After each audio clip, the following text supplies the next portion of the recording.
The House of Representatives is set to vote tonight on whether to hold Donald Trump's former chief of staff in contempt of Congress following the recommendations from the January 6th Select Committee. Mark Meadows is the latest Trump-era official to have his feet held to the fire by the panel after he refused to testify on the trove of documents he initially turned over. But during the House floor debate tonight, it was anonymous members of Congress who were in the hot seat for their text exchanges with Meadows leading up to the attack.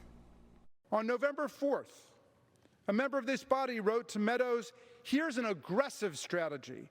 One day after the election, why can't the states of Georgia, North Carolina, Pennsylvania, and other Republican-controlled state houses declare this is BS, where conflicts in election not called that night, and just send their own electors to vote and have it go to the SCOTUS."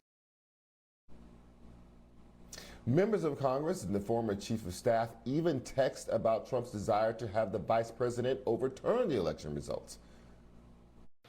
On January 3rd, Mr. Meadows was exchanging text messages with a lawmaker about the pressure campaign to get state legislatures to overturn the results of the election. In one text message to a lawmaker, Mr. Meadows wrote, he presumably being President Trump, quote, "He thinks the legislatures have the power, but the VP has power too," end quote. Joining me now to discuss is David Cay Johnston, who is out with a new book, The Big Cheat: How Donald Trump Fleeced America and Enriched Himself and His Family. David, I'm going to get to your book in a little bit, but just to me, how do you take these extraordinary text messages coming both from members of Congress, from the people, anchors at Fox News, and even from the president's own family? Well, we have a political party that no longer believes in democracy. And sadly, we have a lot of people in America, millions and millions of people, who are perfectly happy to live under a Trumpian dictatorship because they have deified or semi-deified this man.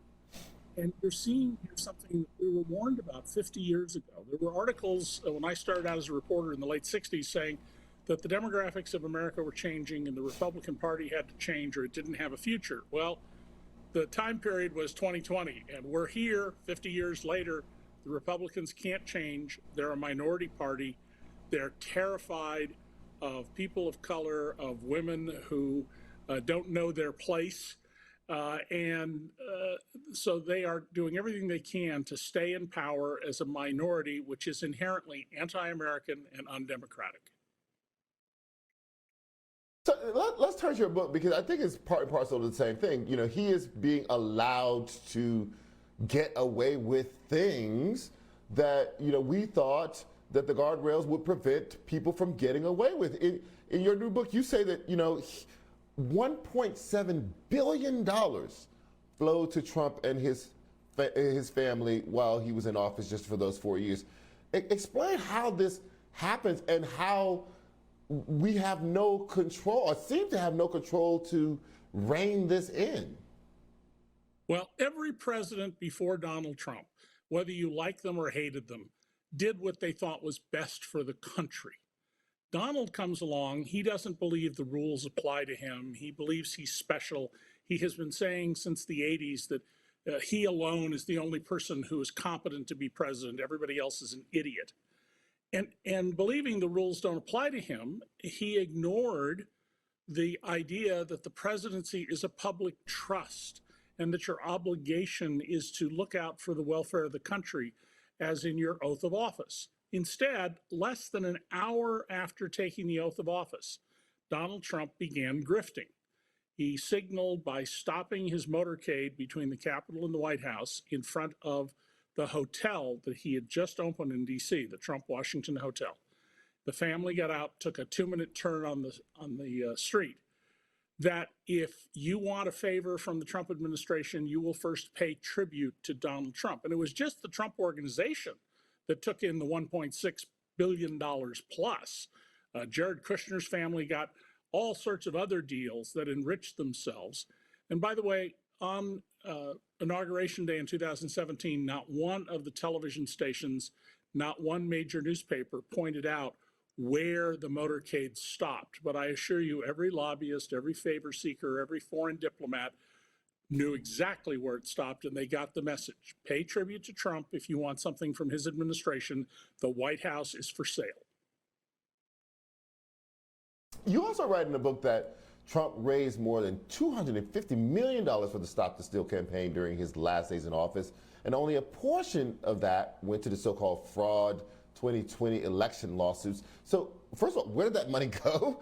And how do you see this playing out for him going forward? Him still kind of spinning off of January 6th. Well, Trump only spent about $9 million of the 250 or so on lawyers for Stop the Steal. When we get the next report, I think we'll see that he's at about the $500 million mark. Donald has become America's beggar in chief. This is his new business. I get emails every day, between 4 and 9 of them. I got one yesterday from Don Jr., purportedly. Last night I spoke with my father, and you're the only person in America who didn't respond to our appeal yesterday for your help. I've never given Donald Trump a dime, and it's ridiculous, but people apparently believe this. And during the closing days of the 2020 campaign, there were a number of people who sent contributions, particularly after they heard the late Rush Limbaugh say that Donald needed money to stop the election from being stolen. So one man, Stacy Blatt, who was in hospice, he was dying, sent $500 of his $1,000 income to Donald Trump. Well, the Trump Organization front then began tapping his bank account until they took every penny he had. They did this to thousands of people. Nobody's been criminally charged. Now, they did eventually refund the money, and Donald personally may not have been behind that, but this is the way they operate. They will, you make a one-time gift, and they will hit your bank account again and again and again, now that they've got access to it. It's who Donald is. He spent his entire life being a con artist, a swindler, a cheat, a liar, doesn't pay his workers, doesn't pay his vendors, swindles his investors, sets up a phony university. Right. I have about a minute left, but you brought up people being charged. Do you believe that anyone in Trump's family is open to being criminally charged, either because of, things like texting, during the insurrection saying he has to stop this and kind of being aware of what was happening, or because of financial issues that you lay out? Well, the House committee in the hearings they're going to hold in March or so are going to reveal that this was a well-planned plot to overthrow the government.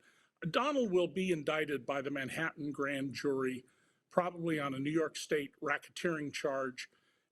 I don't know whether he'll be indicted in Westchester County over property tax fraud, in Washington, D.C. by the Attorney General over what happened to the $107 million raised for the inauguration, things like that.